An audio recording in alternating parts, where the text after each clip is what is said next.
being out there hustling, automatically a man. Sleeping with 20 girls in a year, I'm a man now because of that.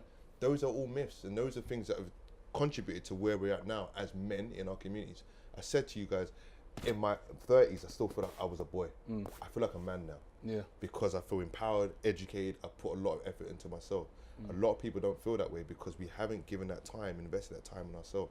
And I say to young people a lot, invest time in yourself and you will be paid. And they're like, yeah, money. I'm like, nah, success. Because success is more addictive than getting paid. Success will bring the money.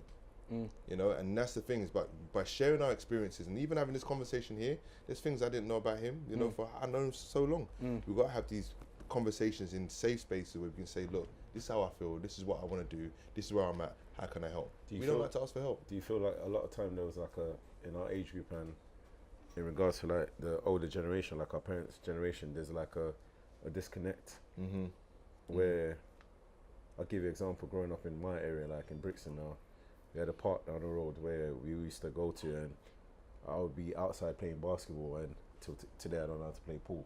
So the more athletic bunch would be either in the cage playing basketball or playing football. The rest of the men don't be playing table tennis and pool and that.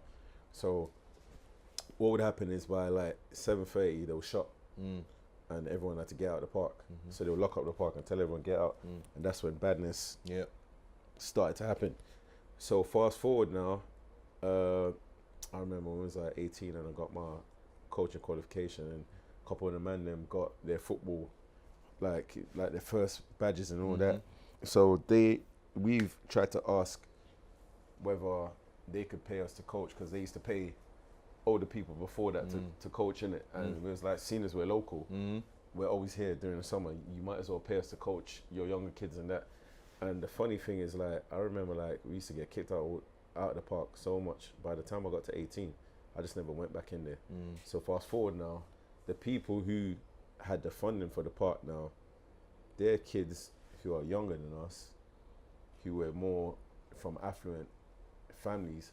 That's the thing, sometimes badness is never about the dad not being there, blah blah blah.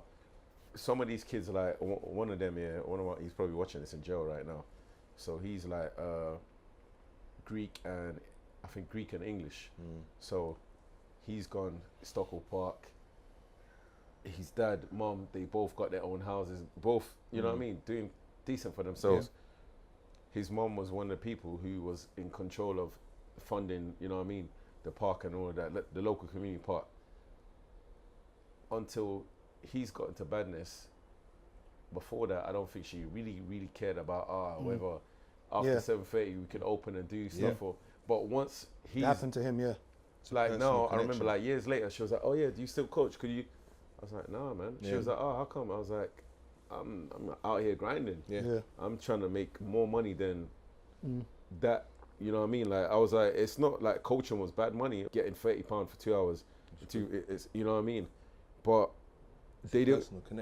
But they didn't want to. They didn't want to afford that. So what's happened now is like, you've kept on kicking the older lot out. So we've got to like 18 now, and everyone's just like, got a little job. Everyone's got their little girlfriend. So there's now a big gap.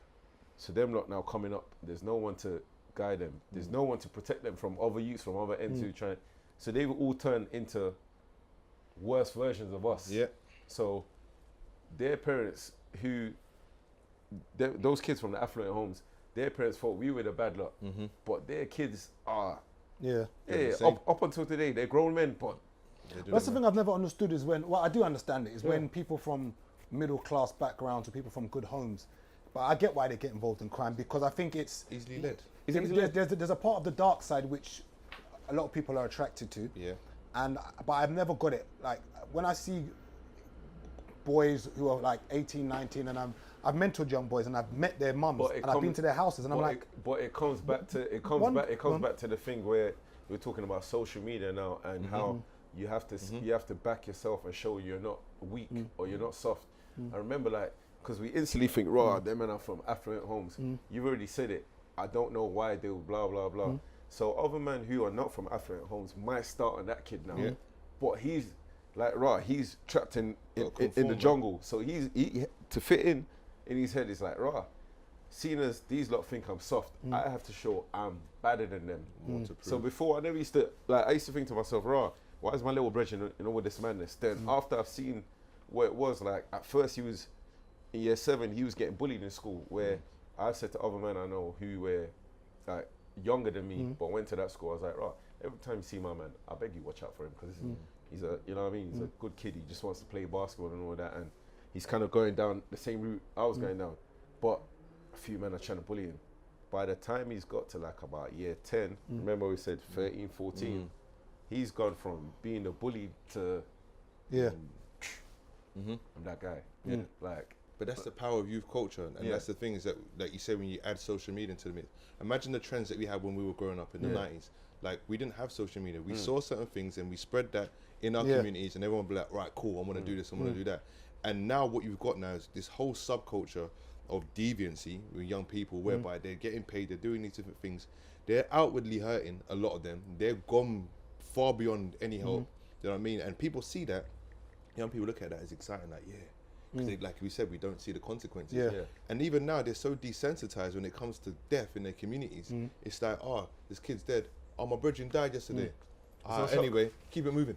But even as an adult, I'm no longer, like, I have to try and train my mind to feel emotion again. When I hear someone's passed away now, it don't like a young person that's been either shot or stabbed, it don't shock it's you. not like like when I heard, I think it was a 15-year-old boy who got stabbed the other day, and I almost just scrolled past and I was like, Mad. yeah, but why are you not, like, why wasn't, it was just like it's just like, that's another day. That's it. Like but back in the day when someone 15 got shot or stabbed, it was like, like someone's actually passed away from being shot, but I mean, 14-year-old people, it sounds bad, they get shot every, they got shot every day, B. Question to both of you, do you lot think it's generally worse now in this generation, or was it as bad in our generation, but because there wasn't as much social media coverage in general, where like now, if someone was getting rushed right now, everyone's got their phone out.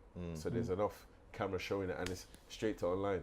While back in our day, it was more like Chinese whispers where, you heard that man from Peckham came out to Brixton and so-and-so got into a madness with so-and-so. And it was a lot of hearsay. There were still things going on. There's still stabbings, but people weren't stabbing to kill like back then. That was the difference, is that people will fight. You know what I mean? People will I'm gonna stab him in his bum. You know what I mean? Yeah, cool. No, it's true. It's true. It's true. Yeah. It was common. I'm just gonna slash your skin. Cut your face. People used to stab in the legs and the bum, and sometimes people would die from that because they were hit at archery, and it was like an accidental killing. Yeah. And it's like they meant to harm, but they didn't mean to. It's a whole level now. Now they're going straight to your neck. Nah, straight away, because but it's also these games and this reality, like separating fantasy from reality. Because when I'm talking to some of these youths now, and they're like, you got dipped last week, but you respawned. And I was like, what? I was like, hold on, wait. Came back to life. What are you talking about? Like, this ain't Fortnite, this ain't COD. Like, what do you mean respawn? Yeah, he came back to life, he respawned. Like, it's mad. Like, I'm thinking, this is the language that they're using. And that these games and these different things. And my mum used to say to me, like, don't play those games, man, blah, blah. But we've got to a point where we become desensitized, where we can scroll past a killing of a 15-year-old and be like, oh, that's normal, that's normal, and keep it moving. Imagine what these young people are like now. Like I said, it's survival mode. Some of these young kids are going to school like, you know what, to survive, I need this Rambo. I need this Rambo, because if it's kill or be killed. And they got to that point now where they don't feel anything for themselves. You have that lack of empathy for other people. Like you said with the lady, there was no personal connection to none of this that was going on in the streets. The minute her son was involved, right, what am I going to do?